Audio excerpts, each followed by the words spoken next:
കർണാടകയിലെ ബെല്ലാരി ജില്ലയിലുള്ള ഗുരുകുൽ റെസിഡൻഷ്യൽ സ്കൂളിൽ അർദ്ധരാത്രിയിൽ സഹപാഠികൾക്ക് നേരെ 9ാം ക്ലാസ് വിദ്യാർത്ഥിയുടെ ക്രൂരമായ ആക്രമണം. ഹോസ്റ്റലിൽ ഉറങ്ങിക്കിടന്ന സഹപാഠികളെ കട്ടിലിന്റെ ഇരുമ്പ് കമ്പി കൊണ്ട് തലങ്ങും വിലങ്ങും അടിച്ചതിനെ തുടർന്ന് ഒരു വിദ്യാർത്ഥി കൊല്ലപ്പെടുകയും 7 പേർക്ക് പരിക്കേൽക്കുകയും ചെയ്തു. രാത്രി ഭക്ഷണം കഴിഞ്ഞ് ഹോസ്റ്റൽ മുറിയിൽ വിദ്യാർത്ഥികൾ ഉറങ്ങിക്കിടക്കുമ്പോഴാണ് നാടിനെ നടുക്കിയ ഈ സംഭവം ഉണ്ടായത്. പെട്ടെന്ന് പ്രകോപിതനായ പ്രതി കട്ടിലിന്റെ കമ്പിയെടുത്ത് ഡോർമെട്രിയിൽ ഉണ്ടായിരുന്ന 8 സഹപാഠികളെയും ക്രൂരമായി മർദ്ദിക്കുകയായിരുന്നു. ഗുരുതരമായി പരിക്കേറ്റ ഒരു വിദ്യാർത്ഥി പിന്നീട് ആശുപത്രിയിൽ വെച്ചാണ് മരണത്തിന് കീഴടങ്ങിയത്. പരിക്കേറ്റ മറ്റു വിദ്യാർത്ഥികളിൽ 2 പേരുടെ നില ഇപ്പോഴും അതീവ ഗുരുതരമായി തുടരുകയാണ്. ആക്രമണത്തിന്റെ ശബ്ദം കെട്ടെത്തിയ സ്കൂൾ അധികൃതരും സുരക്ഷാ ജീവനക്കാരും ചേർന്നാണ് രക്തത്തിൽ കുളിച്ചുകിടന്ന വിദ്യാർത്ഥികളെ ആശുപത്രിയിലേക്ക് മാറ്റിയത്.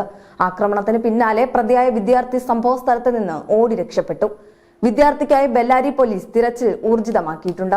സഹപാഠികളെ ഇത്രയും ക്രൂരമായി ആക്രമിക്കാൻ പ്രേരിപ്പിച്ച കാരണം എന്താണെന്ന് ഇതുവരെ വ്യക്തമായിട്ടില്ല.